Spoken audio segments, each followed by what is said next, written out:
So welcome to our holiday version of Transit Riders Council. Yes, indeed. Happy Hanukkah. We have what I believe is an interesting agenda today, particularly because the Brooklyn bus redesign is so important to the most populous borough in the city. And let's get started by approving today's agenda. Make a motion to approve, How did I know you'd be the first one to do because that? it's Brooklyn. I second. Okay, terrific. How about the minutes? Any corrections, additions, deletions, or may we get an approval of the minutes as Andrew? submitted? Yes.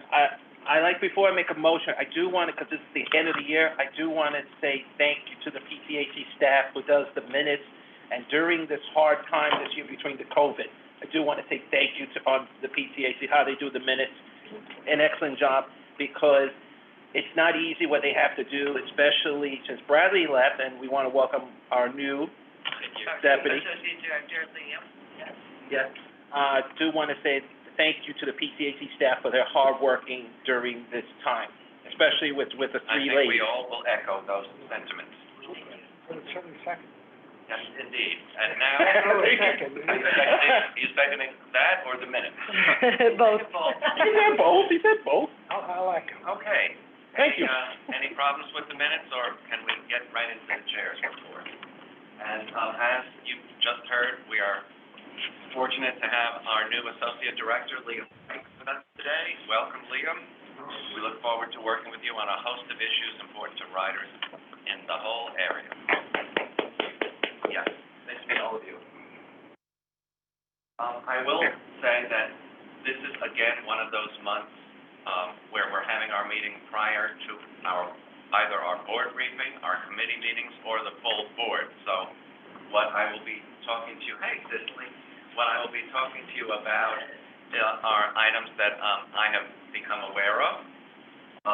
One that I am sure everybody has heard, and one that we have called for many years is Transit Workers Union Local 100 and the MTA have reached an agreement which will bring booth agents out of the booth onto the platforms, which will be more eyes on the platforms.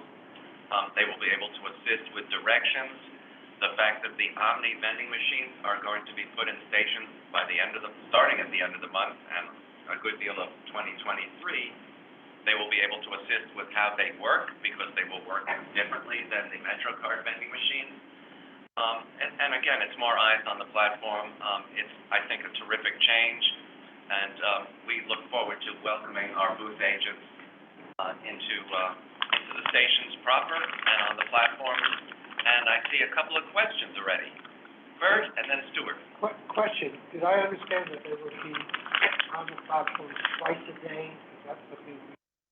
I don't know that the schedule is that set yet, but we will be hearing about that I thought at I read this month's somewhere board twice a meeting, day. and we'll have more info then. I think there are two sets of station agents in the booth at different Can you times. speak up, Jen? Yeah. I was just saying that I think there's two sets of station agents. Obviously, they don't work all day and night, so there would be two different people on the station throughout the day, but I don't think they Yeah, they're like specified two shifts, time. but that doesn't mean. Right. The other question is, if they get granular in that, would they be provided with cell phones or radios or some type of communication Absolutely. equipment? And one of the things that I did read was that they will be in contact with police if necessary. Right. If they see something. Great. Hi, this is Trudy. I was muted, and I don't know how to signal that I have a question or a statement on the phone. So, Andrew, unless you can tell me how to do it, I'll just jump in and, if I can. Okay. First of all, Liam, I am so sorry I am not there for your first meeting, but this is doctor's orders, which somebody else can explain to you what I've been going through. But I think that from what I saw from a recent press release, it's not going to be booths, but there are actually going to be customer service centers set up in various stations, and that these booth agents will be used in them, and they will be And there's a list of, I don't know, I think that should be sent out to everybody here, because one of the things is that both till the end of the year and all through 23, there is nothing in Manhattan. Yeah. Rudy, those are two separate issues. You're stepping on Andrew's, report here. That is a big deal. Booth agents are going to be on the platform assisting riders with directions, trains, more eyes on the platform. Should they need to summon police, they will be able to do so. The customer service centers that you were referring to is a completely different issue. I didn't get to that yet. Oh, but aren't the booth agents also going to be in some of the booth agents? At least that was the TWU press release that I got, where they said that some of their booth agents would be used in these service centers. I have not gotten notice of that. If you've gotten a press release from the TWU Local 100, that's more than I've gotten. Okay, well, that's what it said. Anyway, let's find out more about that and the booth agents and how they're going to be utilized. Okay, Mr. X, you have a question? And also I do. Yes, I do. When I finally start using the Omni card, will I be charged that $5 charge? If it's reduced. Someone mentioned last Thursday. There is an initial $5 fee for the card. That's a one-time fee. Yeah, sure. We're going to give you this brochure.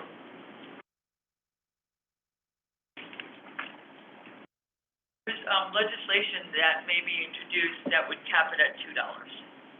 Mm-hmm. And I would love to have the $5 go towards your fare, too. That would be very nice. Which is how it works in other, Yes. systems. Yes. Andrew?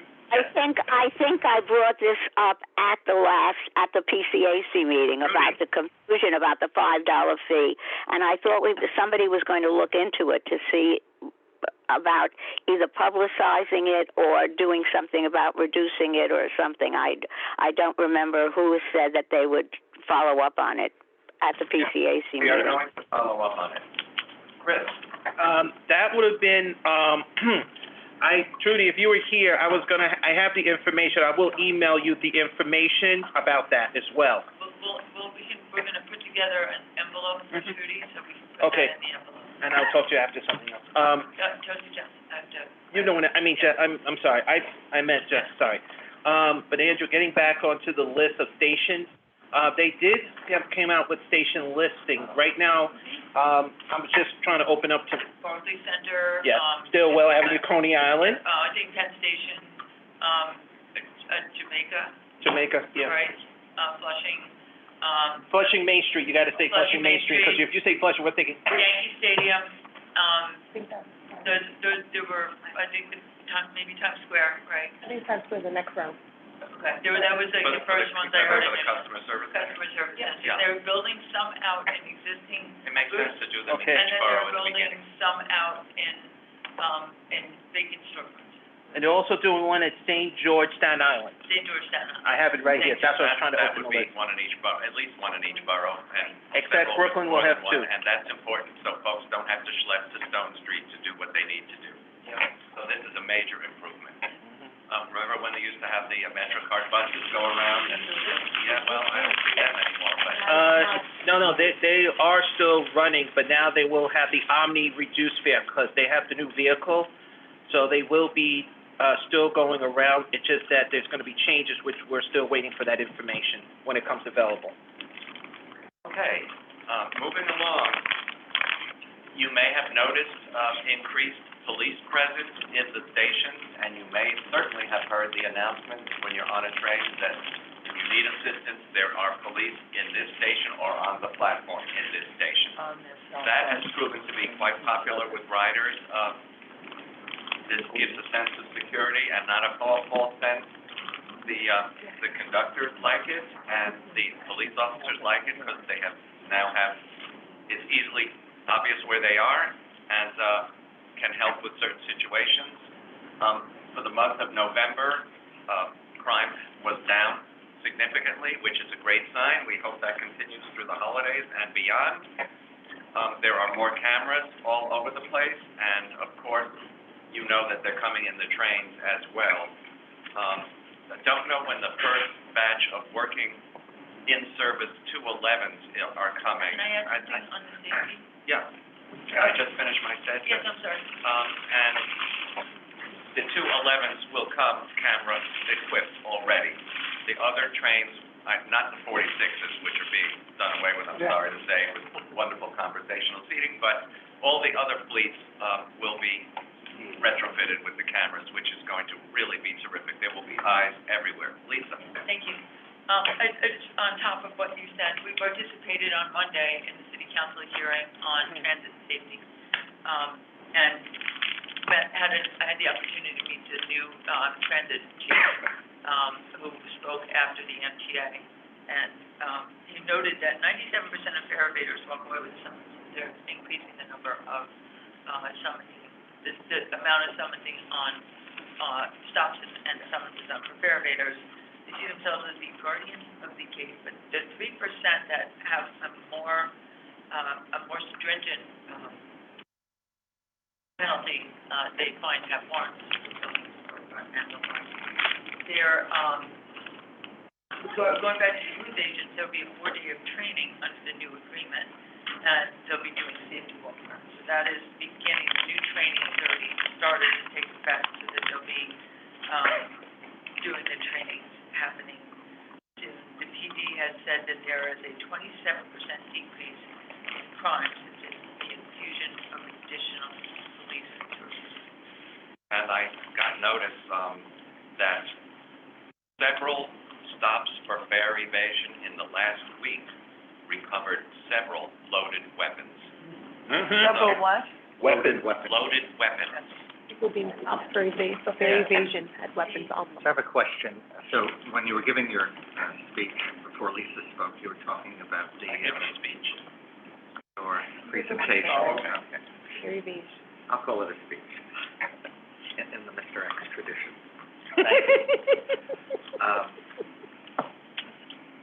You were talking about, the deployment of the police on the platforms and it's well received and leading to some measurable change.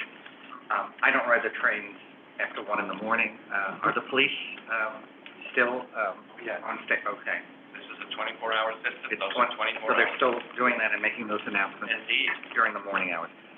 The other thing then, with what Lisa was then adding on, I have a question so the last meeting when we spoke about the, non-agency personnel that were at certain, exits and entrances, observing, fare evasion, how do they communicate with the station police that are there, maybe in other, portions of the station on the platform, let's say? How do they convey what they see or There aren't get police in assistance? every station where those folks are that you're referring to, the non-armed, Right. gatekeepers, so to speak. But they don't intervene, right, if they saw something. No. So if they are at a station where police are, how do they They have communicate? radios, I They believe. do have radios? Absolutely. And they also revise the, fare array so that they can communicate with the booth agents. Okay, I was at West Fourth Street recently, in the exit that does not have a booth. That would be the 8th Street side of the station. And they didn't appear to have anything, and just were standing around chit-chatting. So, They're also not supposed to intervene, they're supposed to, No, I know, they're no, just there but- as a deterrent, they're not there as anything else. but they didn't seem to do anything when there were people actively, Right, exactly. There. They're not there. opening the gate. Yeah, they're there to alert. But I didn't see But they them weren't having doing any tools to alert anybody. That's what I'm trying to Do say. they also fight? No. So I That's think we, dangerous. so I think we need to just recheck that and just see that there will, maybe some are equipped Yeah, at certain it's stations. a no-brainer. They have to have communication. Right. And if there's an issue with shortage of equipment or they haven't implemented it yet, I think it's something we need to know. We don't really calculate the number of repairs. There's a number of different ways. They use AI, they use count, they they do, there's a bunch of, Okay. There's cameras. yeah, cameras, Yeah, absolutely. That was a project that I was suggesting for the council at one point. We would pretend we were looking at our phones and we would be by a slam gate and we would just make note of how many people. I was once on the phone with the transit police chief, Ed Delatorre, several years ago. I was at the 94th Street end of 96th Street and Broadway. While I was talking to him, 12 people went through the gate. The new transit chief told a story about how he was in full uniform at the station, and people were asking him to let them in, and then giving him lip when he said no. Yeah. So it's attitudinal. It's attitudinal, and they've also gone to the point of putting tape and other substances where the slam gate was locked, so that it doesn't lock, so you can simply push it open. So they're really, is that your hand up, Chris, or you're scratching your head? Right into my hand. Okay. That's true. There is one problem with where you guys are doing that, because then it's an accessible gate. The person, if you're in an accessible station, because it did happen at 86th Street and 4th, and I did put that in on the MyMTA app, and I did get a response because we found out the gate was broken. Also, but then the problem is if a wheelchair or walker who is getting off the bus from Staten Island can't get access to the gate because the gate is blocked with yellow tape, and but whatever they're blocking with, there's no access or assistance. I was referring to people who should not be opening the gate. You're referring to somebody that... It's still the same gate. It's still the same gate. If, say, Yeah. the When gate... I say locked, it's not locked when you push the... Well, some gates, the accessibility gates are locked half the times, but the problem is after a while, the way these people pull it or yank it, those magnets are broken. So they're part of what the fair, payment evasion working group is going to recommend is a whole new set of fare rates. That'll include improving the highway to evasion, I think, what Jen calls it, which is where the majority of the evasion takes place. And we hope we can get no one jumping around the turnstile, As too. Jano and I have both noticed, we have some very agile people bolting the turnstiles Well, there will who also should be- be in the Joffrey. Yeah, but there will also be, recommendations on physical changes to those fare rates. Excellent. I thought it was fine. That might be one of the, recommendations. You have Mr. Access. Just so you all know, Randy Lutzman of the Metro North Council, has sent photos to all the board of the fare array at Secaucus Junction, which he is praising wildly as never seeing any fare evasion there, yet folks in wheelchairs and everybody have total access, all the access they need. So, I know that Jano, It's Chair being looked Lieber, at. yeah, it's pretty good. AirTrain has some better ones too, although I suppose when the things are wide open, anybody can rush in, but they close rapidly, so. Yes, Mr. X. Okay. Hey, I'd like to know why Outland Universal Security Service guards were deployed to station, not MTA employees, since operated by MTA, not Outland Universal Security Service, MD. Regarding the turnstiles, actually people leap through them, walk under them, they walk on the side. They backcock them. Right. Yeah. So what do they plan to do with the turnstiles to prevent them from... So I can talk to both of those. So I'm gonna start with the turnstiles first. Looking at the ways to prevent people from walking through the turnstiles is one of the aspects, the key aspects that they're looking at, and they call it the environment, aspect of the fare payment evasion task force report. And they're gonna come up with, physical change recommendations to, make improvements so that can't happen. Some of them are gonna be, some of them are gonna be easy, like spikes. Some of them are gonna be harder, like gates and improving the highway to fare evasion. Let me just go to your second point. Rich Davey was asked on Monday about why aren't you hiring people to patrol the platforms and be, the security guards? Why aren't the booth agents the ones who are doing that job? And there's a couple of reasons. One is, and I'm just reiterating what he said, that booth agents are not trained for that. They're not professional in security. That is, not an agreement that they've reached with them. Not in the contract. Right, it's not their contract. That's for sure. So that would be, and they're also hoping that this is a short-term, this is an immediate solution to an immediate problem, that they're hoping they will be able to remedy, over time, the massive, increase in fair wage. You plan to move elevator turnstiles? They haven't come out with that set of recommendations yet. It's actually the part that's holding up the whole report. Because that's, I mean, it's like a tight squeeze when you walk through them. Yeah, no. It's like you dance like a rockette. Right. It's like a rocket. Okay, moving along. He's never seen that, but I think. There are gonna be several stations getting, ADA accessibility, 9 elevators, new elevators, 5 replacement elevators, and the stations will be Church Avenue on the BQ, Sheepshead Bay on the BQ, Rockaway Boulevard on the A, Kings Highway on the F, Woodhaven Boulevard on the M and R, Steinway Street on the M and R, Union Street on the 3, Montchalou Parkway on the 4. Washula. Well, not everyone says it that way. Okay, You hear how some people pronounce Schermerhorn, it's unreal. It's Mashula. Anyway, I agree. replacement elevators are going to 34th Street on the ACE, Euclid Avenue on the AC, 161st Yankee Stadium on the BD and 4, 3rd Avenue on the 2 and 5. And, really important, Borough Hall on the 2, 3, 4, 5 are getting new elevators.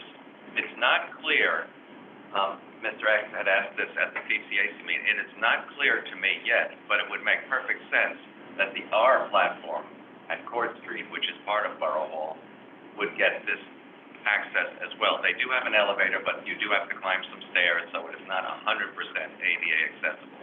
And that elevator is being worked on the Clinton Street end, and that will be ready, I think I heard, in 2024. So there's a lot of work going on that elevator at the western end of Court Street on the R. We have a question. We also have, About asking how those, stations were selected. I don't have the answer to that. I think part of it is were elevators easily placed in them? Do they have the platform space? Do they have the street space? A whole host of things. Support.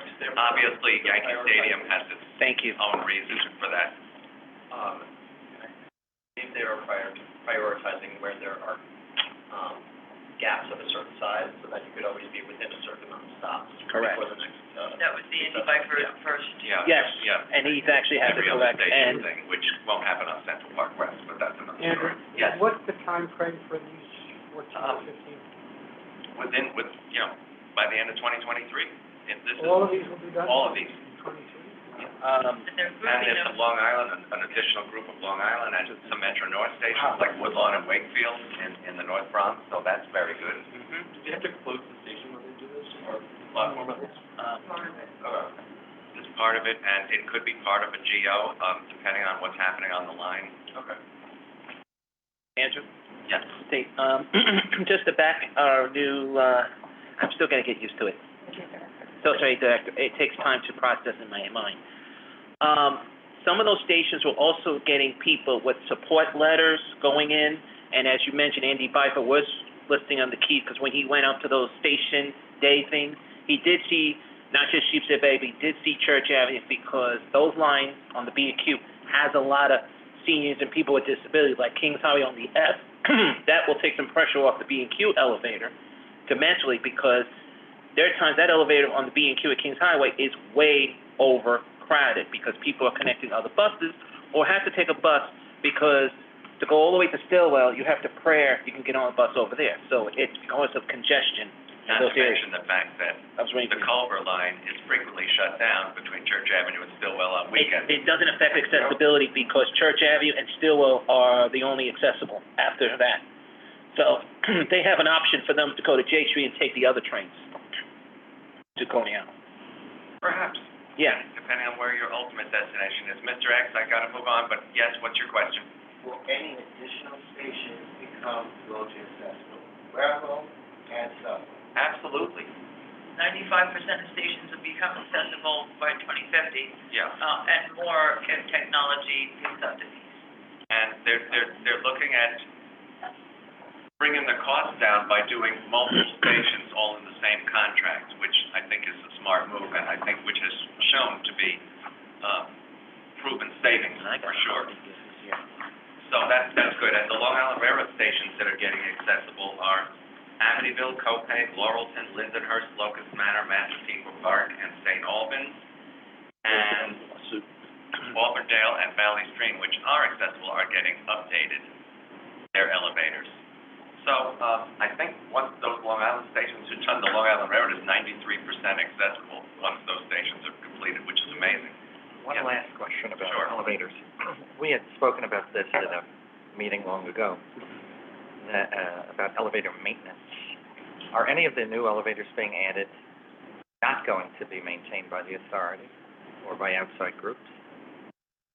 Or these are all for I think they're all part of the contract of maintaining elevators that we currently have. I don't know that the new ones are gonna be a new company. Then I think it would behoove us then to see that, there's sufficient resources in that budget to do that, because this body, not necessarily me, complained about the quality of the maintenance or the responsiveness and timeliness of maintenance for elevators out of service.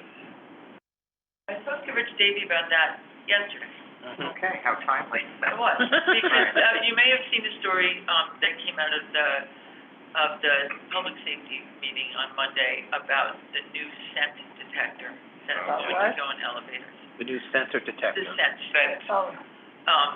So that was a big story for like a week so far. You didn't- At least it wasn't in smell-o-vision, that's all. But, Yeah. what Rich said was that, at this point, 93% of the elevators are in working order, or are in good shape at any one time, elevators, escalators. But what he's done is he's changed some of the people who are in charge of the department Thank you. to make them more responsible and more responsive, and he's seen that there has been a big change Agreed. in the way it's, Agreed. in responsiveness and response. So, Does it change for the better? much better. Yes. Oh, okay. Yeah, It sounds like So- they recognize the issue. yeah, and- so that there was an issue. Okay. I believe that with some of the capital, contracts that are signed, that there's also, provisions in some of them that go for maintenance. So just letting you know. And one of the things we have asked, and the answer is yes, is when an elevator goes down, does it send an electronic signal that alerts the transit authority that something is wrong? And the answer is yes. All the elevators have that? But Yes. the camera system is not yet at that point where the minute it goes down, we would know, because there's a whole discussion going on. You probably saw the OI Inspector General's release on the shooting on the N line, and his picture was captured in two other stations. The fact that the shooting took place in a station where the camera system was actually temporarily down is just an amazing fluke. He could not have known that. Nobody else can get into what cameras are working and not working if you're not in the system. So, and that was just, but his vision was captured on a bus, two other subways, and there was no way he wasn't getting captured, thank goodness. Now, of course, he says he was just a passenger, he didn't do the shooting, but, yeah, very. Yeah. Yeah. Okay, so let me move on. As you have probably no doubt heard, Omni is available for reduced fare customers. You can get your account changed by going to omni.info or one of the service centers. And as you heard earlier, we will soon be having multiple centers open in the various boroughs, which is a great step forward, so people don't have to go to Lower Manhattan. However, you can do all of this online at omni.info, and they do suggest that you let your current MetroCard run down before you transfer your account. And of course, Omni can be accessed on Omni Card, which is currently on sale at drugstores, will soon be on sale in Omni vending machines in the stations. Your current bank, credit, or debit cards, if they have the tap symbol, can be used, and your smartphone or smartwatch or other device can also be used. So, Omni is going to be really exploding in 2023, and you should all be part of it because it is so fast. And when it first came out, I got a test card that Alpha Trade had given me, and you had to just tap just so within a certain framework for it to work. It has been adjusted so that you can basically tap anywhere in that square, and it knows you tap. It is much improved. Andrew, it's Trudy again. I asked the question before, but I didn't hear it.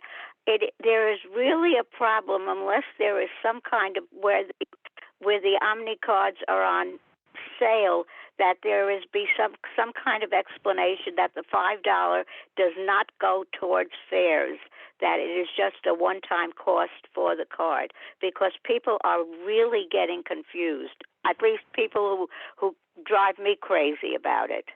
Whenever I'm in CVS or Walmart, wherever they're selling them, and the people behind the register who will say to me, please, I can't deal with this anymore.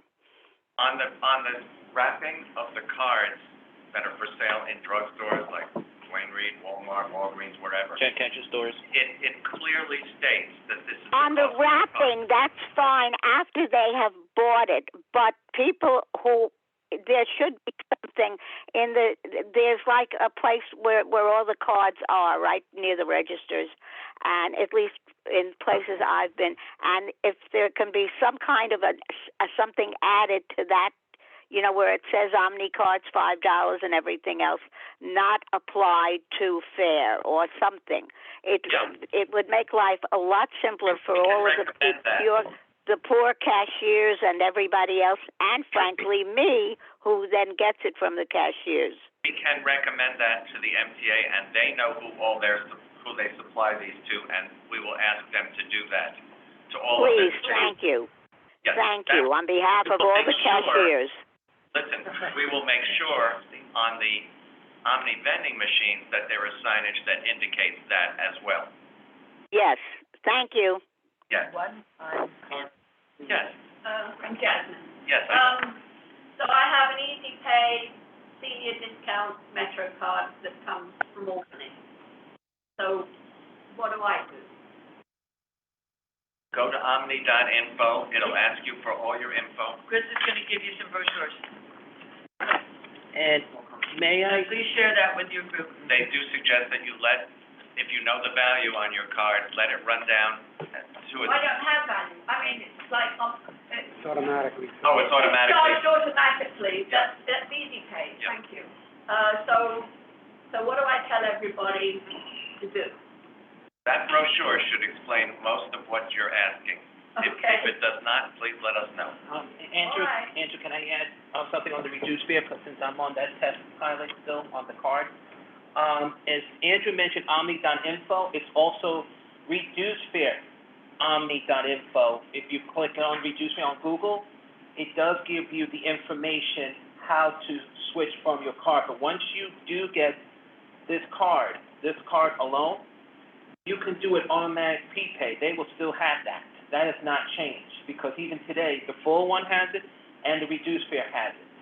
It has the prepay. Yes, prepay automatically if how you want to do it each time or each month. You have to decide how you I want haven't had to think about how I do it for 10 it. But years. instead of MTA doing it, you will be controlling it, because some people don't like when it goes automatic because it pulls off their bank account. Oh, well, I like it going like that. Right. No, it's just giving you an optional, because let's say 1 month you had to change it.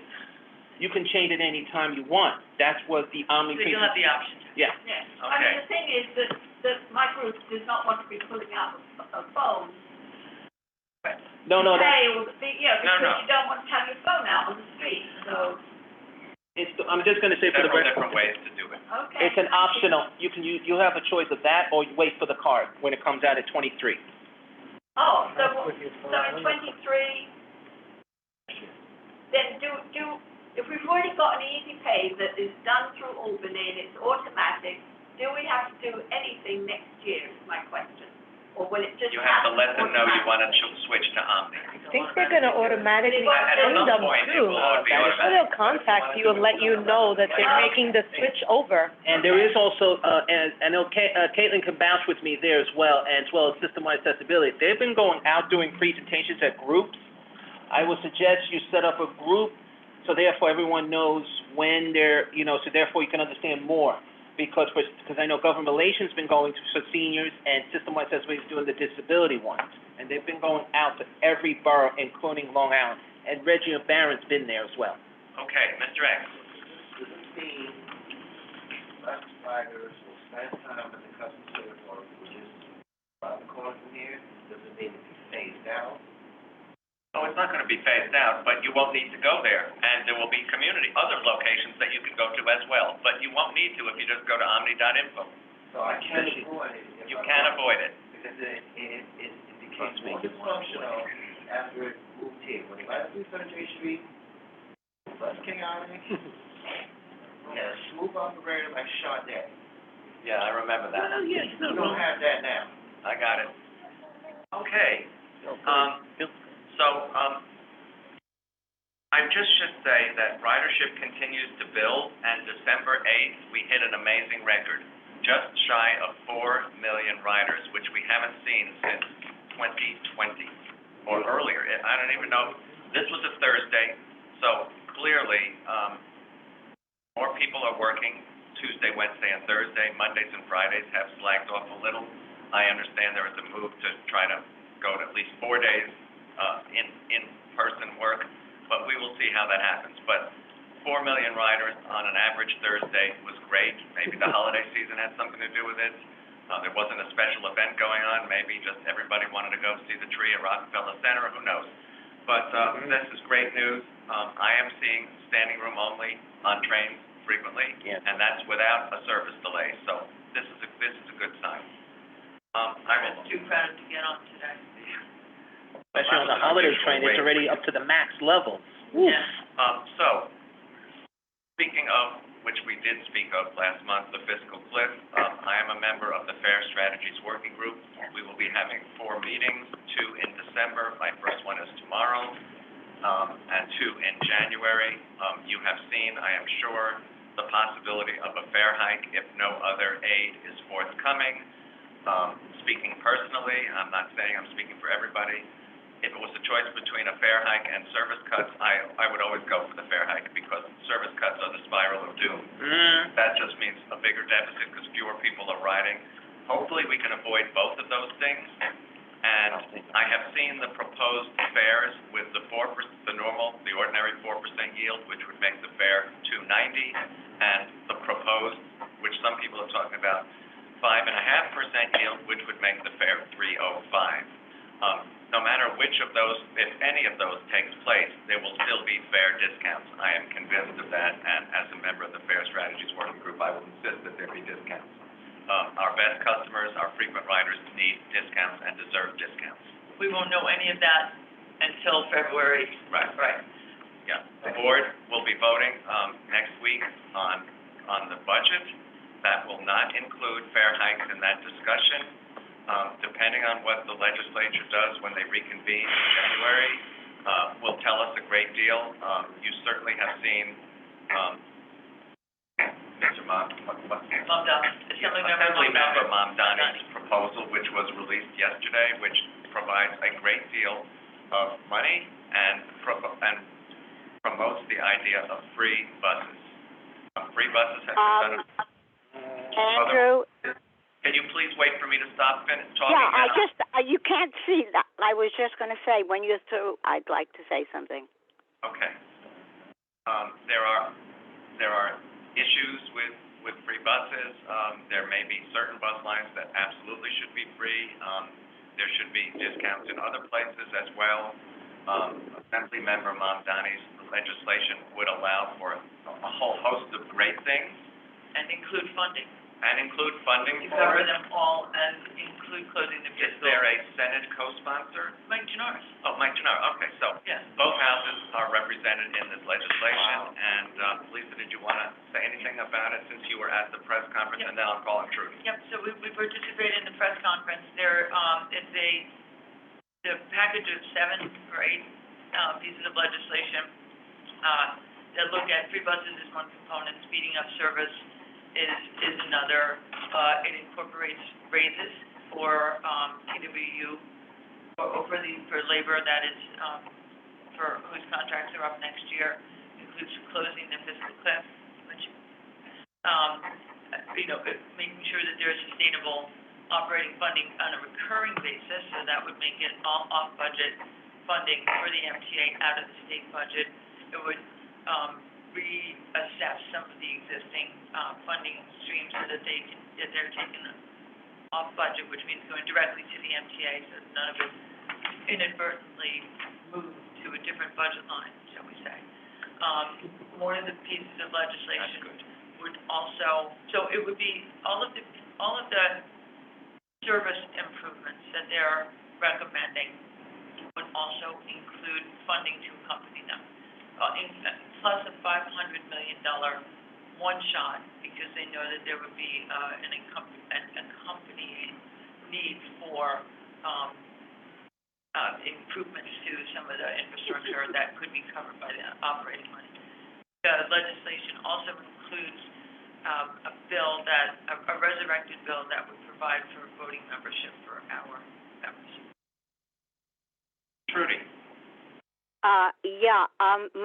One of the things of being at home is I was able to watch New York 1 this morning, and Mike Janoris, who I know well, so I immediately called him after he spoke, was on and talking about this, and the press conference yesterday. He is the Senate co-sponsor with, I always get his name wrong, the head of the transportation, whatever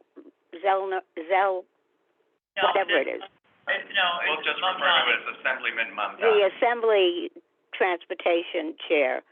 Not the chair. He's not the chair. He's just The Assembly, okay, whatever it is, the person from the Assembly who sponsored all of this. And when Senator Janoris was on New York 1 this morning, and he was questioned about, because he said it's a $500 million one charge, and then the whole thing that they're proposing would be over $2 billion over the long run. And then he was asked, well, where is this going to come from? And he admitted, and then when I spoke to him also, they don't know. They're hoping that this will come out of tax revenue, from the state, and that the state will pick up the charge from the tax revenue. And that's just a hope. But everything that they proposed in this legislation and press conference, and then I was also told that we had signed on to this. So I don't know if we have or haven't, Lisa, but for us to sign on to something like this, when the only way I found out about it was watching television. No, Trudy, that's not true, because Andrew reached out to you several days in advance. I'm sorry. Andrew, excuse me. Okay, let's just forget about me, but the rest of the TRC and the PCAC, I think, should have been, consulted. The executive committee was aware of it. No, but the whole membership. I don't want to go through this again. We've gone through this too many times. Me being aware of this, or me being able to. Judy, this is not legislation. This is a concept to fund the MTA. It's proposed legislation. There are 8 different It's not proposed pieces. legislation. This is a concept to fund the MTA's operating budget. We have discussed that. We provided a list of 35 different operating revenue streams. State, federal, city. Yeah, that we haven't heard anybody respond to. So, that means that taking it that. Well, then get a transcript of Mike Janoris' interview. Get a transcript of Mike Janoris' interview on New York 1 today about this, okay? I I did watch it, yes. I mean, the more legislators we have asking for help for the MTA and for treating it as the essential service that it is, the better, because there'll be more pressure on the governor and the legislature to do something. When we had our last board meeting, John Samuelson said he had been speaking to federal authorities about providing operating assistance for mass transit nationwide, and that is also apparently gaining some steam. We need help from all people that realize how important this is to us. And these are the economic engines that drive our region. So it's a good investment. It's not like you're throwing money out. Yes? Can someone explain to me with the idea of free bus transportation? I don't know. So it's actually something that's picking up steam nationally. Washington is just doing it. They're funding free bus service. They're funding it through their city council has passed a resolution that would provide the funding for free bus service. And Boston has done it for a period of time. Boston did it using Westchester. pandemic money. Westchester actually did it during the pandemic. Let us say that neither of those systems begins to match ours, and free bus service has several implications, and you must increase service to meet Absolutely. demand. You can't have Well, the that's same part level of of it. That's absolutely part of it. And a lot of Yeah, right, it's already in the Bronx, and then it would go to, Brooklyn, then Queens, then Staten Island, and Manhattan. Bert, we already did free bus service. During the pandemic, we had free bus service.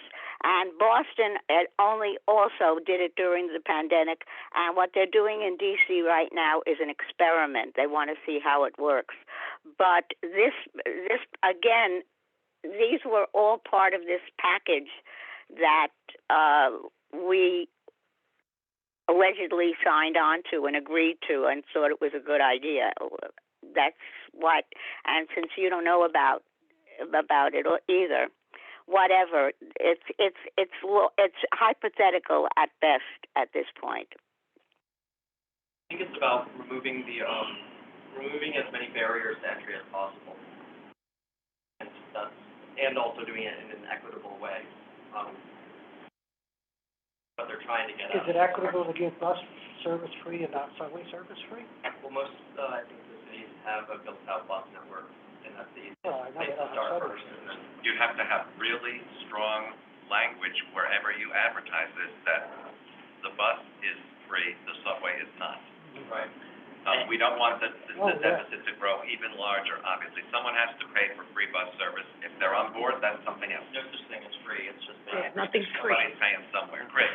One thing that we're all discussing, and one thing we gotta remember is accessibility needs to be in this. Okay, because I heard everything, I saw it on the news, I saw what I saw, and, I've been watching it because I've been in other meetings, but I will say this. We have to also make sure some of our other elected officials are going into this, they agree, but also got to remember accessibility needs to be in their category, because some of them look like, huh? They give us the look. What's that? Chris, forgive me for asking what might be considered a dumb question, but It's not. when someone just said buses would be free, all buses are accessible. So how is that not being fair to everybody?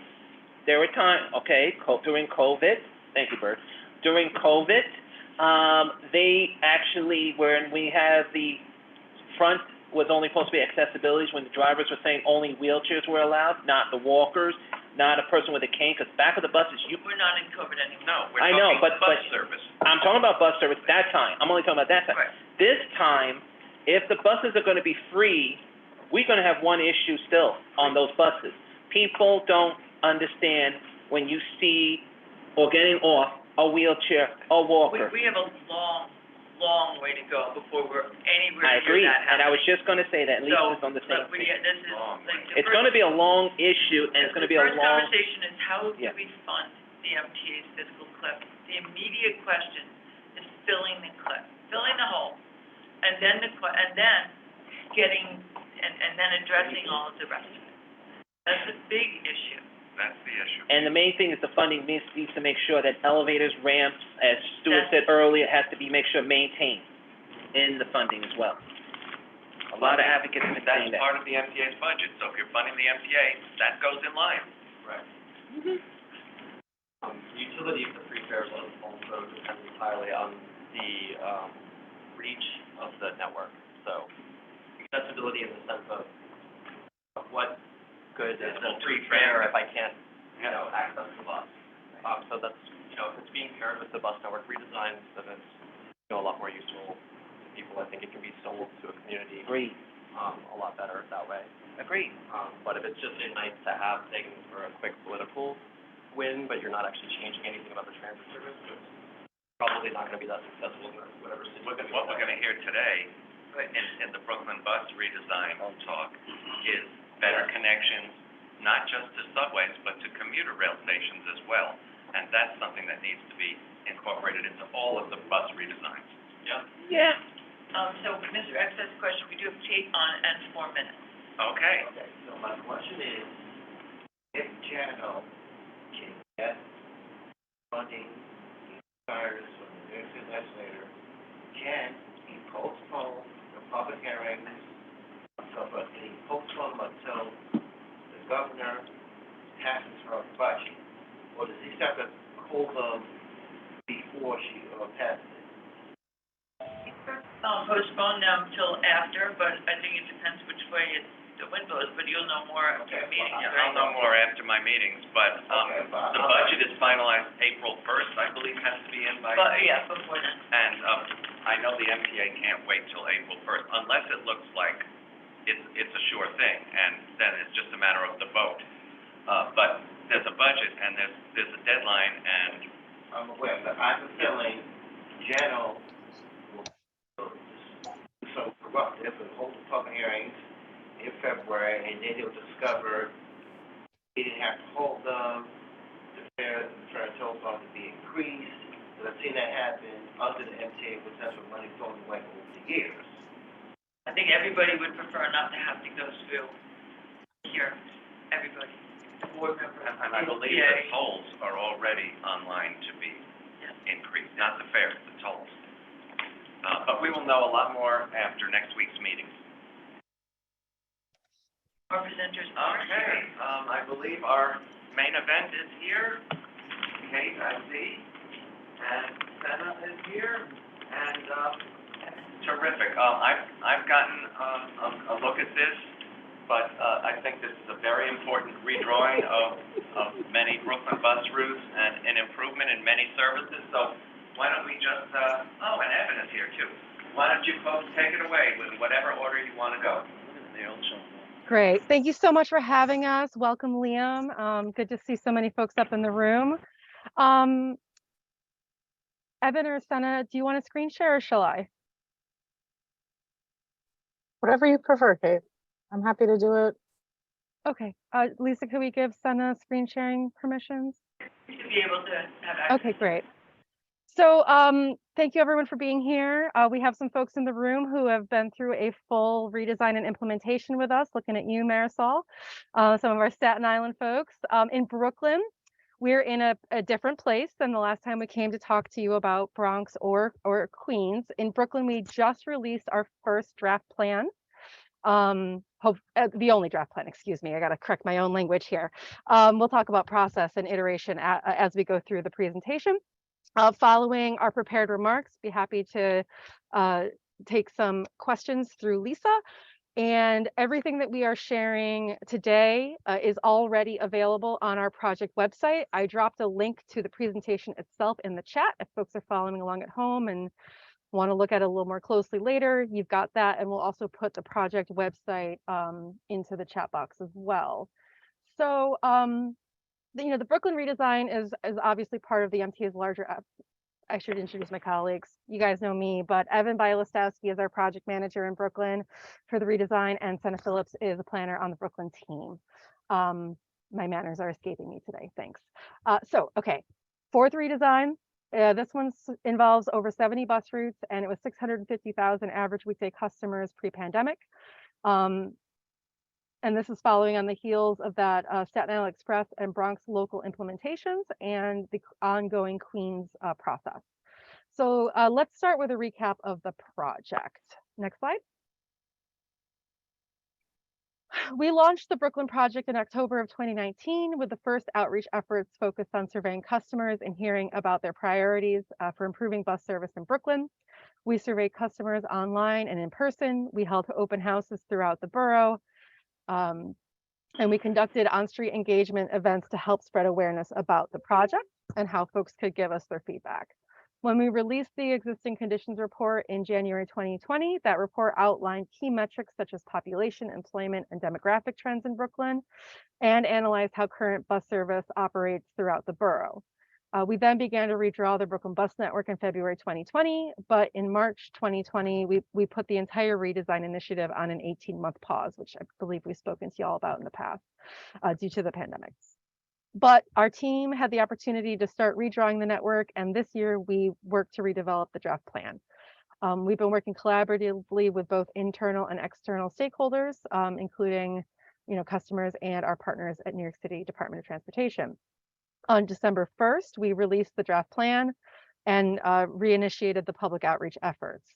Once we finish this round of outreach, we will analyze the incoming feedback, we will revise our proposals, and we will put out what we call the proposed final plan, which will also come with a round of public outreach. So why are we redesigning the network? New York City has experienced huge amounts of growth and change, but our bus network is not keeping up with those evolving needs of the customers. Many routes continue to follow old trolley lines and offer inefficient or redundant service. As Brooklyn has grown, congestion has also worsened, which is creating slower bus speeds and decreasing service reliability. And this was resulting in declining ridership. As since you can see ridership and ridership is declining even before the pandemic, and you can see speeds declining over time in the graphic on the right. And Brooklyn does have the third slowest bus speeds after Manhattan and the Bronx, with average daily speeds around 7 miles per hour during peak periods, and in congestion areas like downtown Brooklyn, those speeds are even slower. So how are we redesigning the network? We started with customer priorities. We asked our customers what they would prioritize to make a better bus network, and their responses were not surprising. Our customers want frequent service. They want the bus to arrive more often. They want faster travel. They want to spend less time waiting for a bus and less time on the bus once it comes. Service reliability. They want the bus to show up when it's supposed to, and better connections, as Andrew mentioned. They want to be able to reach more and expanded access within Brooklyn and to our other boroughs. And lastly, our customers want a system that's easy to use. So I'm going to hand it over to Stena here, who's going to take us through how we are applying these priorities in Brooklyn. Thanks, Kate. So now we'll discuss the network redesign strategies that we've used to help achieve those customer priorities that Kate mentioned. So simplifying the network means improving the network with bus routes that have straighter travel paths and are easier for customers to understand. This helps speed up buses and also takes the burden off of our customers to memorize multiple route variations. Our customers want to get where they're trying to go quickly and reliably, and the route types in the Brooklyn Draft Plan aim to do that. Enhancing connectivity is achieved with a better grid network in some locations and maximizing connective hubs in other locations, which provides new connections to key destinations, improves access to those connections. This includes prioritizing connections to ADA accessible subway stations. In Brooklyn, one of the most common connection requests the MTA receives is for improved interborough connections. We're proposing strengthened interborough routes to improve travel between Brooklyn and Queens. Improving reliability is accomplished by avoiding narrow streets and removing turns where possible to reduce bus delays. Improving frequency is our customers' top priority. The draft plan proposes improving the frequency of routes on key corridors to 10 minutes or better on weekdays between 6 a.m. and 8 p.m. Other routes have some proposed additional frequency changes to align with the proposed routing changes and better meet our customers' needs. And finally, balancing bus stops is addressed by reassessing bus stop spacing, since the average time spent at each bus stop and maneuvering a bus in and out of traffic really adds up to create delays and reliability challenges for our customers. We use multiple criteria to evaluate existing stops, including route type, ridership, proximity to key destinations and transfer points, and ADA accessible stop conditions. And finally, we are expanding bus priority with New York City DOT, Increasing congestion ultimately impacts a customer's ability to rely on the bus. So we're continuing to work closely with our partners at New York City DOT to implement bus priority improvements on targeted corridors, maximizing our use of resources. So how are we redesigning the bus network? We're doing this by simplifying the network. In this example, the proposed B16 route has fewer turns and diversions than the existing route path. Straightening the routing means less time spent stopping and waiting to turn at intersections and more time moving. So here's an example of how simplifying the network can help reduce travel times for customers on the proposed B16 route. Adriana lives near Clarkson Avenue and Albany Avenue in East Flatbush and works at the Brooklyn Public Library at Fort Hamilton Parkway and 68th Street in Diker Heights. Currently, she's taking 2 buses and her commute is more than 60 minutes. The streamlining of the B16 to avoid narrower streets, as well as the extension onto Clarkson Avenue, would allow her to get to work without transferring and may save her up to 10 minutes in each direction of travel. So we're also looking at the need to improve connections and create new connections, since these are concerns that we regularly heard from our customers. The map on the right shows the new B5 Limited route. This would be a new branch of the B6 Limited with an eastern terminal at Gateway Center Mall. There is currently no transit service to the mall from the west.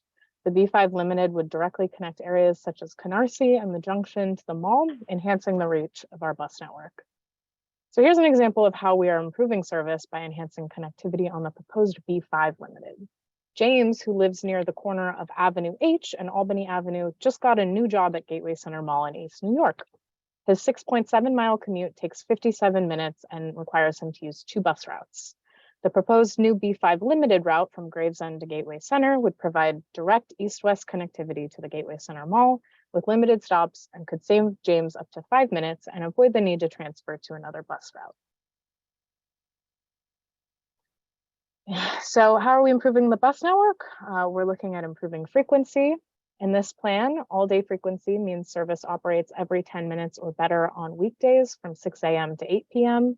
This means customers can walk out the door and know that their bus is coming in at least 10 minutes without having to look at a schedule.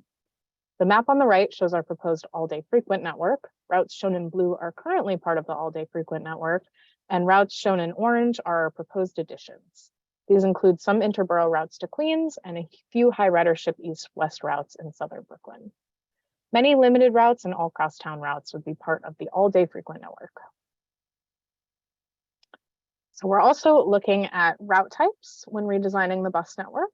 There are 4 local bus route types in the new Brooklyn bus network, and they are color-coded to help make it easier for customers to understand the frequency of their route. So 3 of these route types currently exist today. Local routes connect to local neighborhoods, and these routes are color-coded in green. Limited routes serve high-demand corridors with frequent service, and those routes are colored in red. SBS or crosstown routes have high-frequency service that connect key destinations across longer distances, and these routes are shown in blue. The 4th is a new route type called a rush route, and these routes are purple, and they will connect customers in a few outer neighborhoods of Brooklyn beyond the reach of the subway, where majority of the customers are going. These routes will have local bus stop spacing in the furthest reaches of the borough, and then will provide direct service, only stopping at major transfer points, subway stops, or key destinations.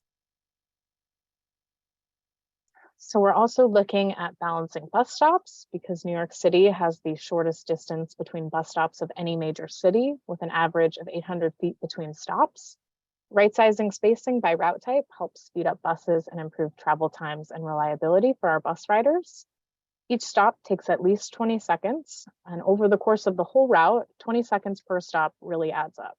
For each stop, our operators have to navigate pulling in and out of traffic to access the curb, which can be operationally difficult depending on time of day or location, and ultimately impacts on-time performance and reliability for our bus riders. We are proposing to increase the stop spacing on local routes to approximately 1,100 feet, which is more in line with global standards and similar to the stop spacing implemented in the Bronx bus network redesign. The table on the left shows how our proposed stop spacing compares to existing for each of the route types. We have used several different criteria to evaluate bus stops, such as riderships, stops that provide key connections, and stops that serve major destinations or important community facilities. So here's an example of how bus stop balancing on the proposed B20 Rush can help improve travel times and reliability. Clara, who lives near Ashford Street and Stanley Avenue in East New York, currently rides the B20 bus to the subway to travel to regular appointments at Woodhull Hospital. Clara's trip takes around 50 minutes one way. About 30 of those minutes are spent on the bus. And she often experiences buses bunching together. With bus stop balancing, route streamlining, and the proposed B20 Rush route, Clara could save roughly 5 minutes on her one-way trip and can expect her bus to arrive in more regular intervals.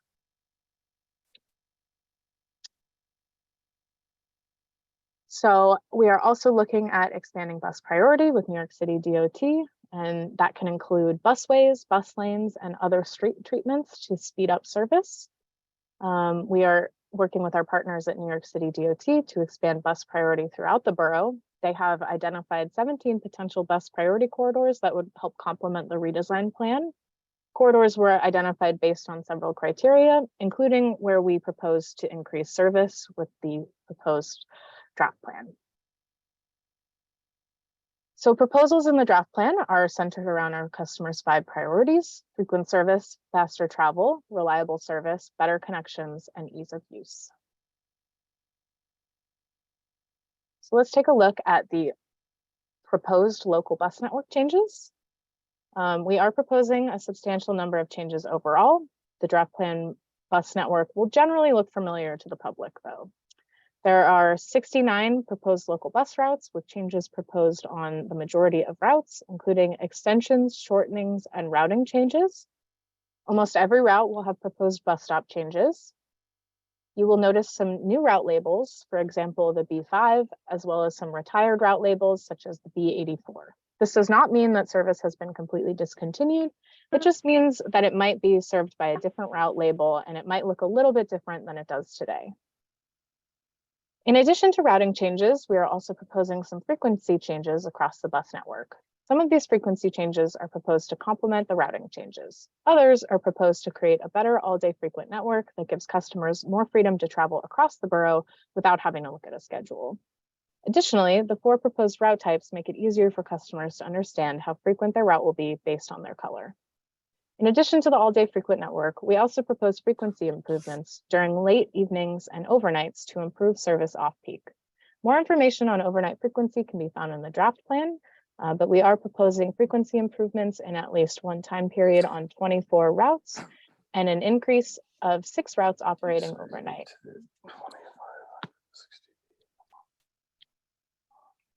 So now let's take a look at the proposed express bus network. There are 9 routes in the existing express bus network, but many have 3 or 4 variants. So in order to simplify the network for our customers, we are creating one new route number for each variant. So for instance, the existing BM1 route would now be split in 3, and it would be the proposed BM1, which would be the peak-only downtown variant, the proposed BM1C, which would be the off-peak downtown-midtown combination variant, and the proposed BM31, which would be the peak-only midtown variant.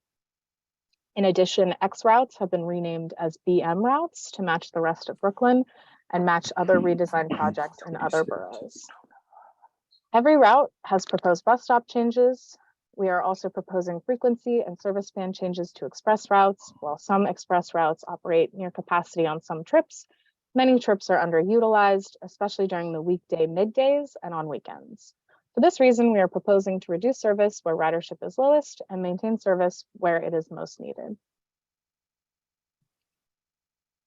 So now let me pause and just go through how to read a route profile, which is the structure of our draft plan report. So the first page of each route profile provides a detailed summary of the proposal, including what the route type is, whether it's local, limited, crosstown, or SBS, rush, or express.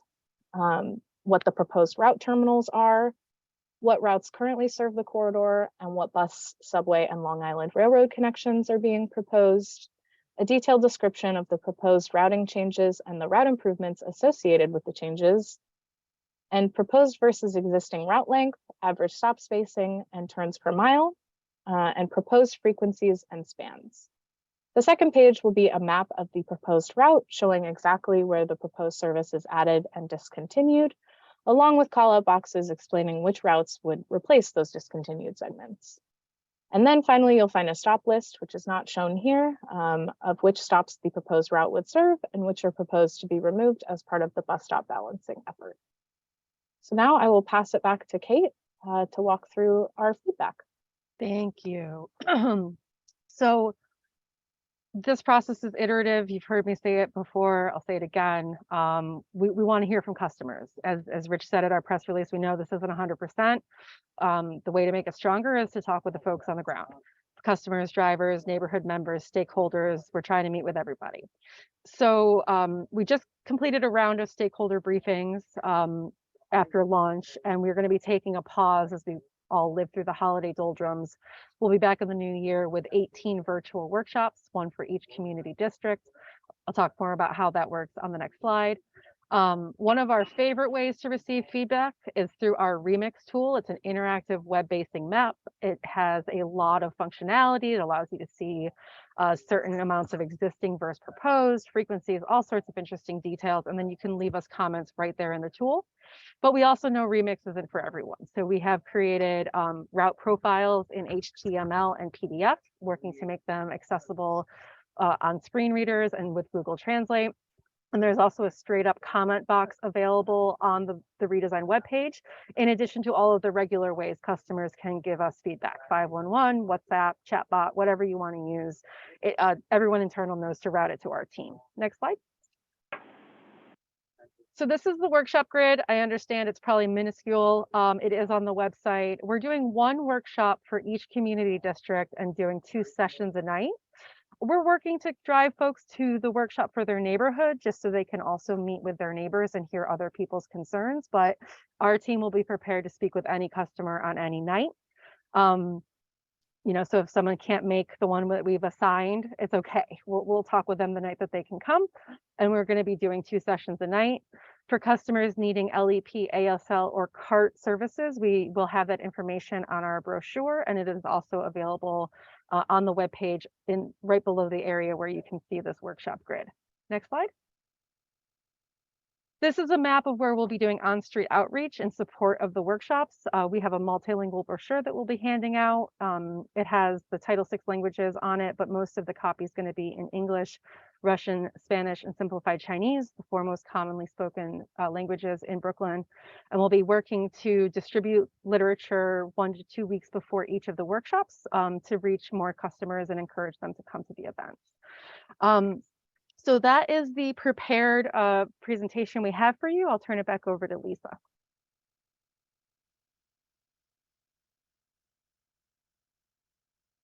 Thank you very much for this presentation. I'm not Lisa, but whatever. Sorry, Andrew. That's okay. One of the things that you mentioned. My bad. One of the things you mentioned to Speed Bus Service was working with DOT. Is transit signal prioritization one of those options? Yes, and there's actually been a large proliferation of transit signal priority in Brooklyn since our existing conditions report was published. If you'd like the numbers, I can get back to you with that. But there's unless the team has it on hand. It's a different team doing the TSP, so if we can follow up, that would be ideal. But there has been a lot of growth there, and it's all working jointly together. And Adriana and James must really rate you're changing routes just for them. So we do hear a lot that our information is dense and can be challenging for folks to understand. And so we found they're made up, but the customer commutes kind of put the changes into the context of a real world commute. And they've been pretty well received, but yeah, they are a little funny too. Okay, thank you so much. We have some hands. Chris? Hey guys, first I just want to say I did attend the press conference, and Lisa and Kate were, Carly, thank you, sorry, were attending. I looked at the bus redesign, and I have to say I love it in one way, because there are some buses, like for a person, like you mentioned the Gateway Mall, and it does go near the new developmental center area, so I want to thank, we're working on that. The only thing I just want to give a heads up to you all three, you guys, because it's already been brought to my attention, it might be people are going a little upset, is some of the express buses. They're not complaining about Mill Basin, so don't have to worry. It's Coney Island area, because now with people not going to go, now with the buses ending outside of Coney Island, people say, oh, they didn't put it in. And I have to say to them, guys, as Edith will say, it's a draft. So we need to look on that. And One Transit history, and I think, Andrew, I'm surprised you didn't say this. The B5 bus is not a new bus, it's a reborn bus. It was the original Kings Highway bus, half of it, because you had the B50 bus that time. When I was a little kid, I did travel on buses, Andrew. So the B5 is being reborn. It's going to be a very good way because traffic congestion along Avenue J and the junction, it's an oi. And right now, that's why the 82 SBS has a higher ridership.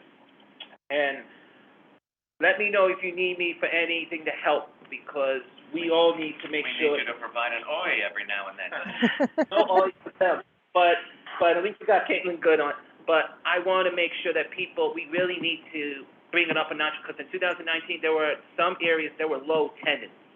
And those attendance numbers, really, they need to pay a close attention if they want their route fixed. But I did notice on that express bus map, as Chris has brought up, that it ends just shy of Coney Island. I mean, just like on the other side of the creek almost, so. Yeah, it is. Just wondering why that was done.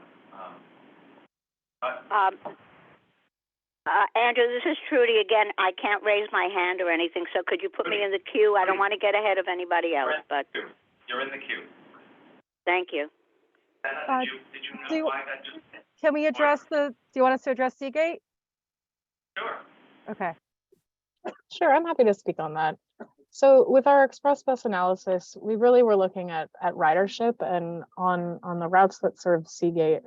Currently, we noticed a pretty significant drop off in ridership south of Gravesend. So that's ultimately why we are taking a stab at proposing this new routing. But we're hearing already that, maybe some customers are feeling underserved. So it's definitely something we're gonna have to look at, whether that's through local service or express, still something to explore further, but we hear you. Yeah, thank you.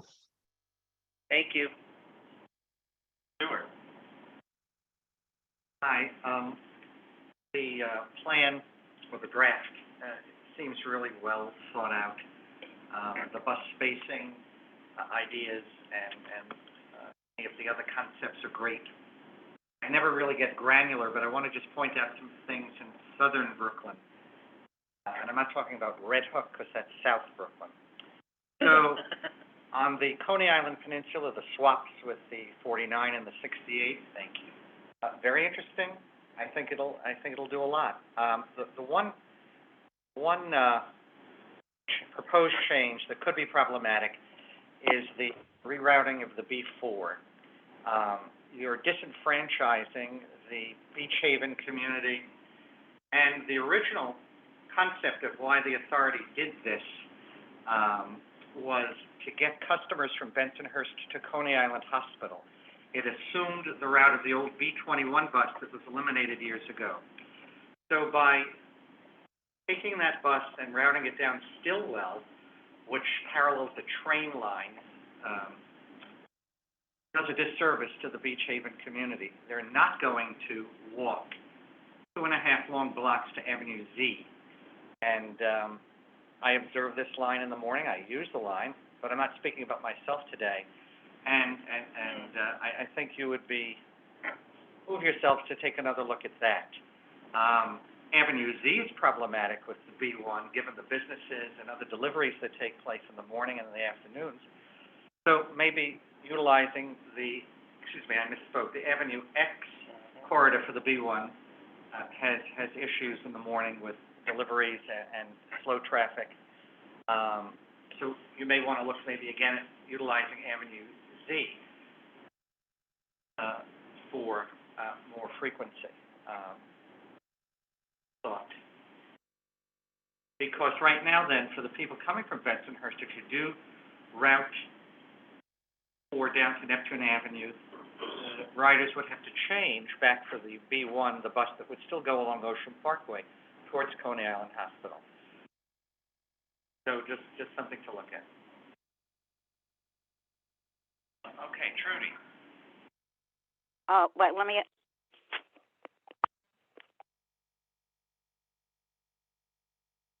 okay, I just unmuted can you hear me now?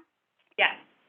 Yeah, okay. This is a general question about all the bus redesign, and it's what we discussed before. If the hypothetical idea that has been proposed of making all buses free, how would that affect the bus redesign? Because people would most likely take buses rather than subways or switch between buses. I don't know. I really don't know what it would do. But would that if that were to come to pass, would it then mean work on the bus redesign, not just in Brooklyn, but all of the bus redesigns? That's a great question, Trudy. As we discussed in the first half of the meeting, I'm going to take it to start because Evan and Senna weren't here for that. That came out yesterday. So obviously not a policy that has been deeply reviewed by the MTA at this date, but the underlying goal of the redesign is to create a new network that works today and into the future. So more ridership is our goal. We want to attract people back to the bus. We want to come back to you next year or after implementation, I won't say next year, but in the future and say, we had to add X amount of runtime or this much frequency. Our goal here is to make sure that this is future-proofed in so much as we can. And I think that, I can't speak for the agency and how we're reviewing those recent proposals. It's well above my pay grade, but we'll be happy to take a look at how that impacts our work when and if it becomes, something in the real world. I mean, I know it's a real bill. I don't mean that disrespectfully to Assemblymember Mandani, but we're planning based on what we have at our disposal, what we know, and what our customers, stakeholders, and information tell us. I don't know if there's anything for Evan or Senna to add there. Yeah, I'll just say too that we're very well supported by our colleagues in general service planning who are available, who are still working on the Bronx. None of these projects end when the final plan is implemented, right? We have people who are constantly iterating on the network, and so if something like this were to pass, I can imagine that our colleagues in regular service planning would take a look and would be in charge of addressing any issues that come up as a result of that, or any changes that are needed, since they're doing that constantly behind the scenes while we speak now. So thank you very much. No, I just wanted to make sure, because this sort of came from the blue, that you were both aware of it and might do something. If I use the word hypothetical, that's a nice word. I could think of other words to use, but I'm using the word hypothetical. We'll go with hypothetical. So thank you Thanks very for the much. question, Trudy. Thank you. Thank you. Thank you. Stuart. Just one quick question. So if the draft plan moves forward largely as is or with tweaks, are there any plans to change the origin of the buses from various depots with any of the proposed changes? Because we've seen over time, not necessarily in Brooklyn, but in other boroughs, there were various issues with different depots and their ability to handle flow and changes at various times of the day. So is that something that's being contemplated, any depot changes for any of the proposed route changes or route extensions or changes? So I can take this. At this time, we haven't proposed any sort of schedules behind the plan, just because the routes themselves aren't finalized. We want the public to really weigh in on where we're going and making sure that we have the right network before we start using our resources and schedules to build all that out. And at that point, that's when perhaps that sort of recommendation would come into play. But we're still a bit too early in the planning process for proposing moving routes to new depots, and obviously would require a big negotiation with our union. So stay tuned, I guess, is our answer. For Brooklyn, that's the answer. Underlying, Stuart, we've learned from some of those past challenges, especially in Staten Island. We do meet with the unions and do depot tours at several points along this process and as part of our internal planning. So the goal is to meet those challenges head on and resolve them, you know, before we're speaking publicly, because we have to, our operators are absolutely a partner in this, and they have to be in alignment with the goals for us to be successful. So as we get to that stage, if you could circle back to us and let us know if we're gonna go that way, we'd appreciate that, so we can comment. Like specific depots? Okay, I'll take that back. Thank you. Yeah. Yeah, there is one thing that is in the light bulb, but I'm gonna use part of Stuart's question. Not just Avenue Z, but you do have on the proposal, and this is a two-part question, you have the B-44 Select Bus ending in front of Coney Island Hospital. The question is gonna be, everybody's gonna ask us, how's that bus gonna turn around? That's number one. The second question is, as Andrew mentioned in his report about, you know, at Sheepshead Bay train station is getting an elevator. Students who are coming out of Kingsborough Community College, it's gonna be much more difficult for them to, now the 49 going, not going to Sheepshead Bay train station, but going to Coney Island, Stillwell Avenue, is gonna cause a lot of the students now overcrowding the B1 bus. And I'm gonna say even the 68, because 68 represents a lot of the seniors, definitely going to Wabash and Trump, but also going into Coney Island, because a lot of people like to use that 68. But now with the 49 switching SWAT, I don't think it's gonna work for accessibility, and people who live in Manhattan Beach, it's gonna be a problem for them, because now Sheepshead Bay Station is listed to get an elevator. And it's been brought to my attention, and I just got it. And there's a lot of concerns about when we do link buses that are getting elevators, we gotta make sure that senior centers, group homes, day have programs, and schools are getting them the easiest access to a accessible station and to where they really live, because the 49 bus does get overcrowded from Kingsborough Community College up to Sheepshead Bay or heading up north to where it ends at Best-Stuyvesant. I just want to, add to that. Mm-hmm. There's a question that came in the chat about, the B-49 flip-flop with the B-68. Mm-hmm. Will increase travel time from Manhattan Beach to Sheepshead Bay from 10 minutes to 30 minutes. A petition has been sent to Yes, the MTA. Community Board 15 has got a copy of that, and there's been a massive I'm gonna let complaint. Kate answer that. Yes, I'm just letting you know, Yeah. no. So it's on people's radar. Kate, you wanna respond to that one, or? Give it to me one more time. About the, B-59, 49. I'm sorry, the B-49 flip-flop with the B-68 increasing travel time from Manhattan Beach to Sheepshead Bay. Oh, yeah, that's a question for Evan or Senna. Sure. So we've heard about overcrowding on the Kingsborough Community College buses is a concern for years, decades. So our intent with this proposal to have both the routes serving the college coming from the same subway station is to help our dispatchers manage the overcrowding and also to give students and employees headed to the college basically double the service. You go to the same Brighton Beach Line station, you have two choices of buses instead of having to pick in advance which stop you get off at. That being said, this is a draft, and the point about the future elevator at Sheepshead Bay Station is a very good one. The point about increasing travel time from Manhattan Beach to Sheepshead Bay is, we'll take that back. Thank you for your feedback, and yeah. So it's a draft, and you'll continue to take comments and. We have a few questions from our public, so Mr. X is first. Have some concerns. Monthly bus, it should operate at all times.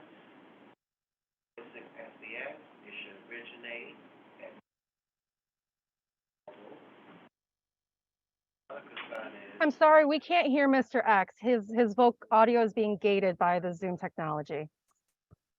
It's because he's further back in the room. Can you step up a little closer? This is where the microphone is, right here, so you could just speak a little bit. I'm sorry, I know you ride the buses, so we want to capture your input. Oh, of course, thank you. Okay. As I was saying to Kate and company, B13 bus, in this proposal, will it operate at all times, or will it continue to operate during daytime hours only? B46 SBS, I stated this before.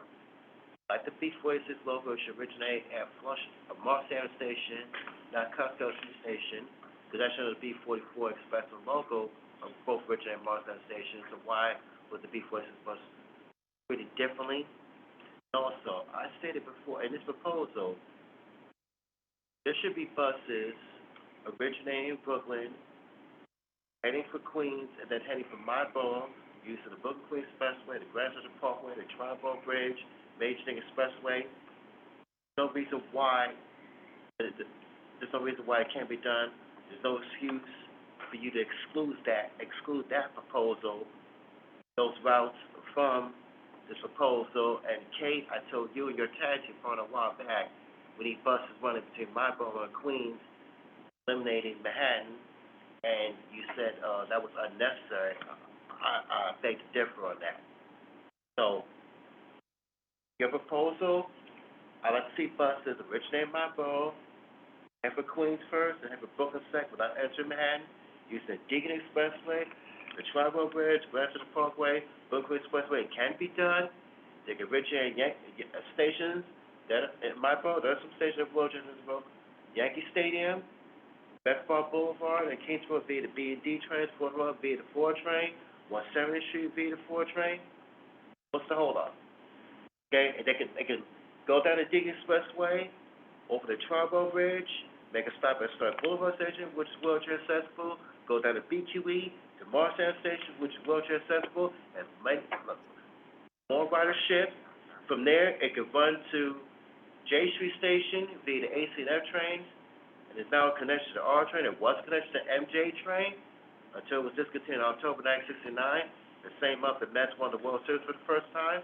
There's no excuse for that. But you have to let her answer.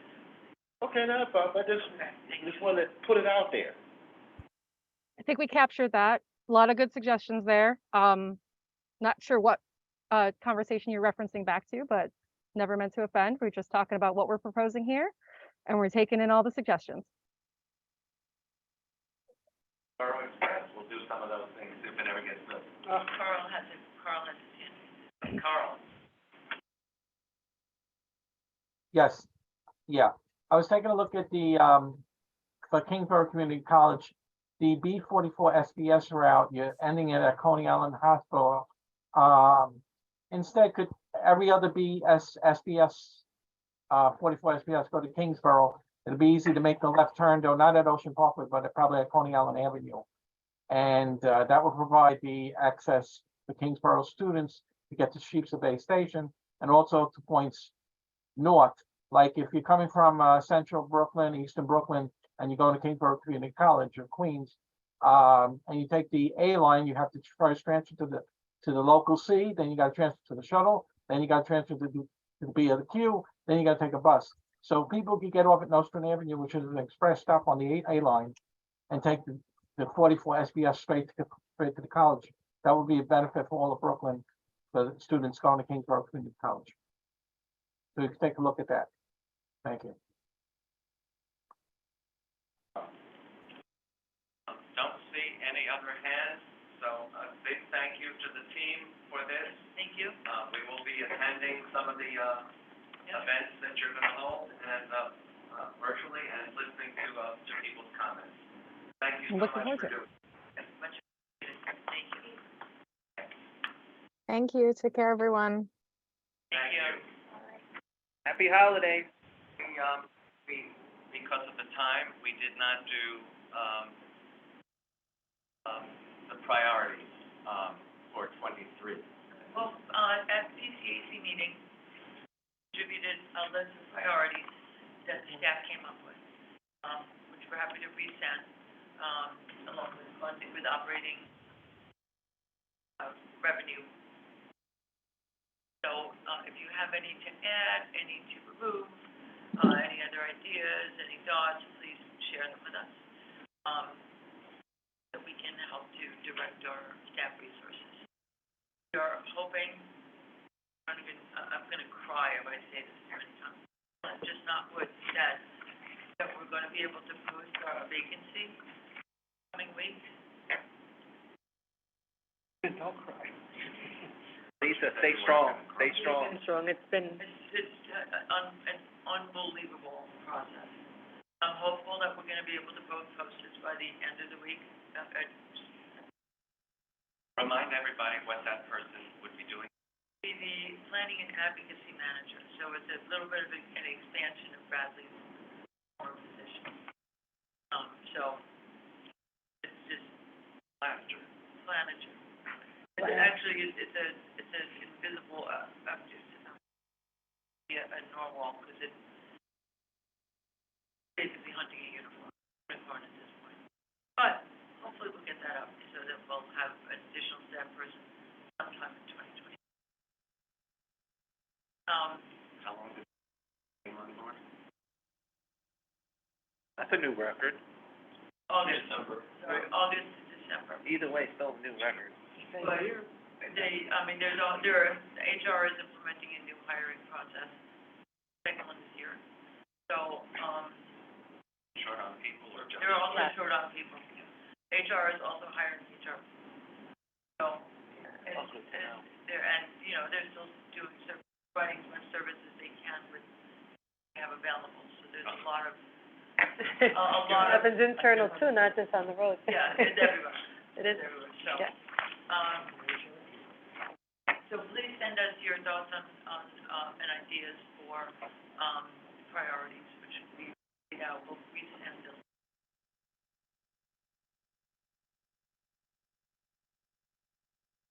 The congestion pricing letter, Marisol, your point, consolidation, and Scott, we heard from you and Chris as well. Thank you.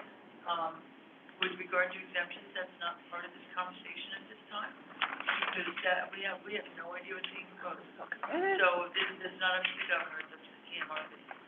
However, the mitigations around air quality, the addition of service, to ensure that every borough is served, part of how you ensure that congestion pricing can work.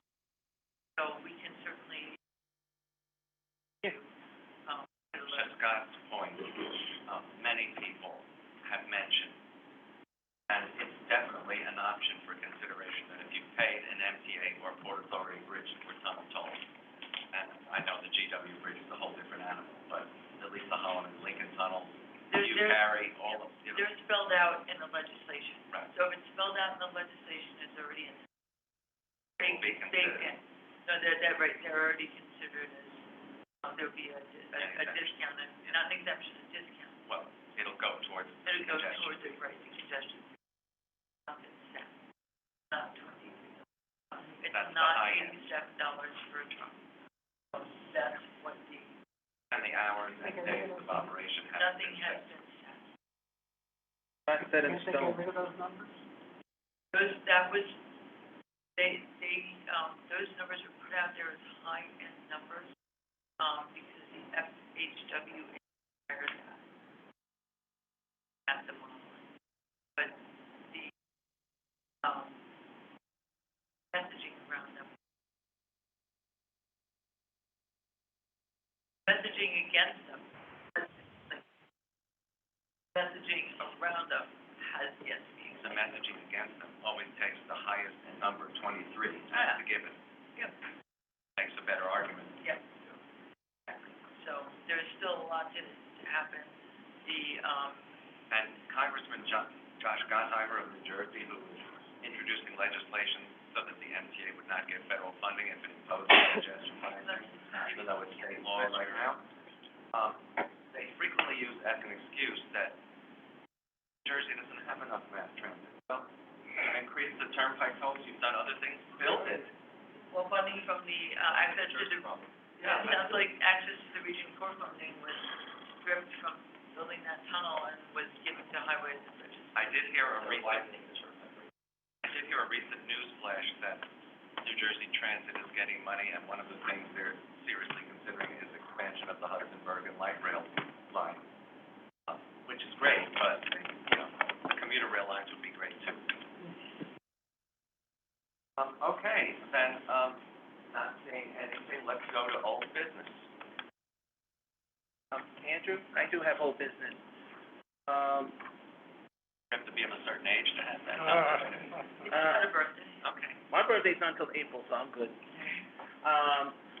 The only thing, I hope we can, as I know Stuart mentions this, but this time I'm gonna steal Stuart's thunder, sorry, Stuart, but, regarding station cleaning lately, I have not seen enough cleaning at certain stations or edges, like train edges being fixed or maintained. You mean platform edges? Yes. And fortunately, it is old, Seventh Avenue on the B and Q on the southbound. I'm glad they don't know how to put temporary platforms on it, but it looks like 111th Street on the 7th, ready to collapse. And I don't see, they say. We'll report those. Yes, but I also like to, if we can keep it on alert, because certain stations, and if they're getting a lot more dangerous, and we're coming into snow season, ice and snow, and crack stations do not mix. So there is a concern of safety. That's an issue, and Randy recently had a friend of his sent out to the head of, to the police inspector, and to Demetrius. There seems to be a resurgence, at least in a few places, of graffiti. And he showed one station that was really heavily covered with graffiti. They're gonna send a team out to remove it. What station? So, I have to look it up again. I think it was on the 6th line in the Bronx, but, Yes. we need to address that again. Also, Add the Rich bright line. Davy, President Davy has made a point, and the Concourse restructuring problem, which progress, which they're doing, which is why D trains aren't running express, only as far as 161st Street. That is also needs to be addressed in lots of other places. There is beautiful historic tile that is degenerating, and we need it restored. So if you see a station in bad condition, please send it in, and we will follow up on that. Mentioned graffiti. Did we ever hear back on those things that I brought up a few meetings ago with the tagging of the new cars? But, The graffiti tagging of new cars. I have I not, sent you and Lisa some Boulevard photos. line. what line that was? It was along the Queens Boulevard That's corridor. correct. They were parked, Oh, the parked cars. parked. Yeah. I have not heard back, but I will follow up. Still hearing that there are other taggings other places. Not surprised. As well as on the bright line. Mr. X. Regarding old business, I certainly appreciate it. I was about to say, old business, I mentioned before, if, I mentioned last, if the D train can't run above Yankee Stadium, I would appreciate it. Somebody's obviously can't run to and from Bedford Boulevard. Some would appreciate the powers that be, let it terminate at 145th Street, no track, and or let some trains run to 207 or 168 Street, depending on which track it rides on. Much easier to ride, and also, 145th Street, you can provide a shuttle bus service. 145th Street is 119th Street first, and Norfolk River Avenue second. Opposite. Let me just respond to the idea. By running the D to 161st Street, it gives riders the option to change to the 4, which parallels the D. It's only like 2 blocks from the concourse in a lot of its run. Why would you not want people to have that option? I think the stadium, it'll be service. I was fed up with that. That's why I said just let it either terminate at 145th Street, the middle track only, and or run to 116 and or 207th Street. Either one, depending on which track it runs on the upper level. It's only a short ride between 145th Street and Yankee Stadium anyway. I don't know if that's And they good can for get their riders shuttle at all. bus to run And having the A, C, and D terminate at 168, which the A is terminating at a lot of these weekends. Both of them get their shuttle bus to run between 145th and 145th Street. 145th Street up 8 that. What was the other thing, what was the other thing you raised? No, that was it, because Oh, of that all was it. business. Okay. And Hi. because Ferrara, good seeing you again. Hi, this is Marisol. I'm not, I kind of heard a little bit of what he said, but I'm not looking to reduce any service that is available to our Bronx residents. I recognize the request, but I'm not advocating for any reduction in service or connections to our residents in the borough. Thank you. Thank you, Marisol. Andrew, I know it's just that for the record, the reason the D ends at 161st Street, that's the only accessible station for seniors and people with disabilities to get off. The only problem is they have to take the BX1 or BX2 to go to Bedford Park Boulevard, because there is no actually accessible station. So if it's terminating there, they are getting a block transfer to the local or limited bus, and they're letting them access. So it is been working, it's just that 145 is not ADA accessible. That's one issue, but yes. No, it is a major concern. Let's go to new business, because I don't see any hands raised for old now. Andrew, I do have new business. How did I know that? Well, because I did make a promise to Cara and Lisa about system-wide accessibility. So I'd like to keep my word on that. I did bring brochures here. I ran out the other one that had the reduced fare brochures, but I will say this, that they're here so you guys can take them. The other thing is I have been attending the Borough President's Health Committee. I was in Brooklyn. Thank you, Lisa. I'm glad someone, I did attend. There are 5 of them. Yes, there are 5 borough presidents, and I will say Brooklyn Borough President, correct, because the Brooklyn Borough President was doing a health committee, but the way he said it, and the chief and staff did admit they said it the wrong way. It's not just transportation they were talking about, they were talking about an all division. Comprehensive plan. Yes, comprehensive plan, but they weren't even saying that as well, because Joanne Simon, who's there, even agreed with me, it wasn't that clearly and very intelligent the way they did it, because it threw a lot of people, and there were a lot of people very upset, because if you're going to do all these divisions, you should have write different divisions. They mentioned MTA a lot, and they did mention that, so there is some concerns on that as well. Getting back to system-wide accessibility, the baby stroller pilot will be starting their outreaching more, but if there is some issues, please let system-wide accessibility know if you're seeing issues in any of the boroughs with, if there's any, the main thing they're gonna ask, and I know, Stu, you agree with me on the B1, they don't hardly have this on there, I got your back on that one. But other buses, they're supposed to have it on certain routes that supposed to have these brochures in different languages. If you don't see that, please let system-wide accessibility know at this time. We're also working on the new updated map to make sure it's ADA accessible. So I should have more information by the next month as well. And at stations also are, there was one station, Andrew, that Mr. X has brought up about Flushing.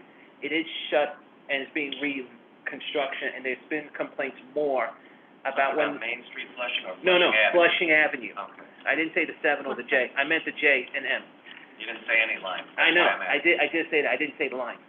The concern is right now is, there is some, when the J is terminating as used, it strands accessibility customer, senior or disabled. And there has been a lot of complaints. One customer, No, that's all. 55% complaints. We Because, asked about that already. yeah, Because of the track work that's being done, that's Yeah. where they have to end. It's gonna end, this project, so. but Let's get it done, because we have the Williamsburg Bridge DOT work coming, and there's gonna be no service over the bridge. yes, and the only concern but the one thing that, Q, and I have spoken to Q about it, there is a way to terminate a J at Marcy, because they have a switch to go back on the middle, then back onto a northbound track. They can still do that, but it's, With all due respect, and Yeah. I love Q, yeah. I think Demetrius knows. No. Convenience and Q are on the same page, but signages and information has to go out a little better, because if you're gonna strand them, there should be an alternate route, which we found out that if a person's on the J, they have to get off at Marcy Broadway, take an M to Myrtle Wyckoff to get on an L train, do a almost switch twice. And you gotta pray if Myrtle Wyckoff elevator is working. If not, they have to go to Metropolitan. Actually, a shuttle bus from from Marcy Broadway to Delancey Essex would be, They've run that before. Yeah. They have Geo, that makes perfect sense. Yeah, right upstairs, right by the Chase Bank, I've seen it. yeah. The only problem is Myrtle Broadway is not ADA accessible, only Myrtle Avenue and Wyckoff is. If you have that, then we're fine, but it's an issue that needs to be watched. Did that press release give an idea when the Williamsburg Bridge DOT work was gonna commence? All that, or in 6 months? Then all bets are off, because there's gonna be a suspension of. Yeah, over the bridge. And We, of course, have the 53rd Street 2 work coming, so many weekends, no E or M service.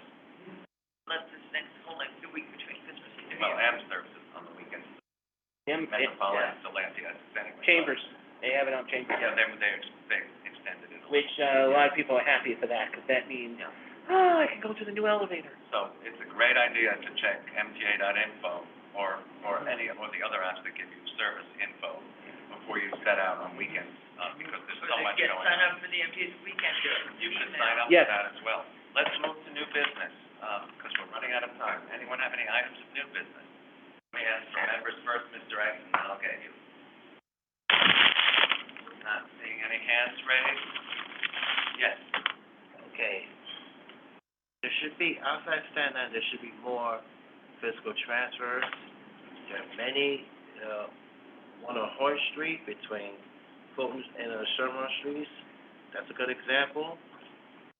When you say physical transfers, you mean physical Yeah, that's walking right, yeah, connections? right. If you take the AC and G trains to Hoyt Street, you're 2 blocks below the 2 and 3 trains.